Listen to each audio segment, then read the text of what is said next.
Welcome back everyone to Overtake, and welcome to our very first video for our brand new office.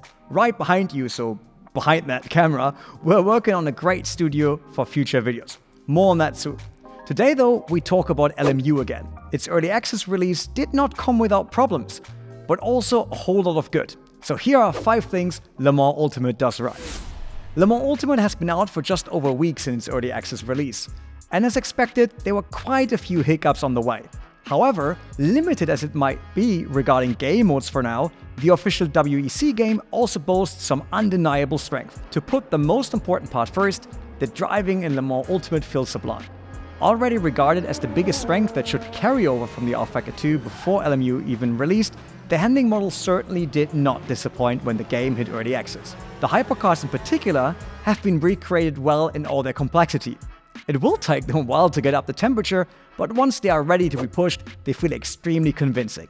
Similarly, once you get used to the LMP2 or GTE cars, they feel intuitive. Most notably, the driving in LMU does not feel like you need to figure out and adjust to the quirks of the Sim's handling model. Instead, you can focus right away on getting your head around the different cars themselves. So, if we had to describe the driving feel in Le Mans Ultimate, it would be natural. Definitely a rather subjective point, but LMU did positively surprise us with its visuals. When the recommended PC specs were announced to be virtually the same as those of R-Factor 2, we were not sure what to make out of it. Although the newer RF2 content also looks far from terrible, has to be said. However, when cranked to the max, Le Mans Ultimate graphics are surprisingly nice. And not just in the screenshot-friendly hours of dusk and dawn.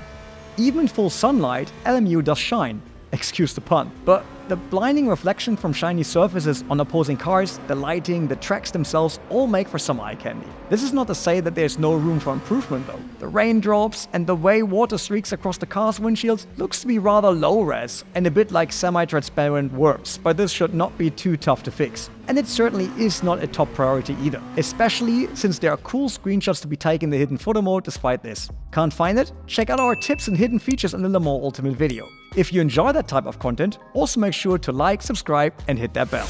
Also carrying over from R-Factor 2, the race control online system of Le Mans Ultimate is the only way to play the game in multiplayer for now. This is not a bad thing, however. Players can participate in short daily races that are run in rapid succession, longer weekly events, and a special event in multiple time slots on the weekends. The daily races come in sets of 2 per driver rank required of bronze, silver or gold, and use fixed setups, while the weekly races and the special events use open setups. Racers have driver rank equivalent to iRating in iRacing, basically indicating their overall pace, and a safety rating which is based on incidents. After each race, they can see how it changed, and why, as LMU gives a few bullet points that explains the rating change. They are like mini objectives, like the game expecting you to qualify in a certain position based on your rating, and that of your opponents, for example. Despite some stability issues here and there, the online system in Le Mans Ultimate is generally working well and offers an engaging experience.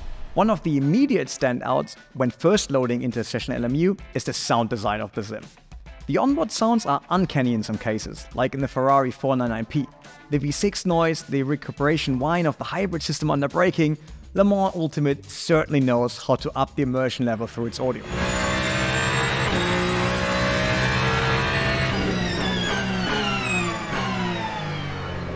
One of our personal favorites is the hybrid launch of the Cadillac V Series R. A fan favorite in real life as well, the explosion-like boom when the V8 roars to life after pulling away from the pits on electric power is simply amazing. Make sure to crank up that volume when you hit it. It's not just the in-car sounds though. We have caught ourselves more often than we want to admit, spending more time on the setup screen in the pits just to hear the other cars fly by at the start-finish straight, with a variety of distinct engine notes. The Porsche 911 RSR 19 GTE for instance. But we could go on for quite a while here.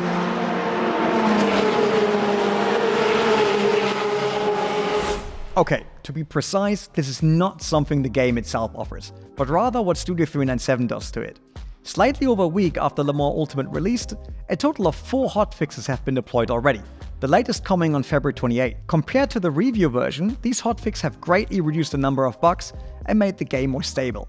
at least on our systems. We cannot imagine that it will be much longer until the first proper patch. If Studio 397 can keep up this frequency, playing LMU just as frequently should be well worth it. Many sim racers had voiced their concerns about the game being released into early access and then dropped due to the financial situation of parent company Motorsport Games. Thus far, however, things are looking good, although it is still early days for LMU in the grand scheme of things. Be sure to check out our article on missing features we would like to see in the Le Mans Ultimate if you have not done so yet. Most of the features are actually on the devs' radar, so fingers crossed that they will be added to LMU soon. But what are your favorite aspects of Le Mans Ultimate? Let us know in the comment section down below. And thank you for watching until the very end. Make sure to also check out this video with some hidden features and tips about LMU. See you next time.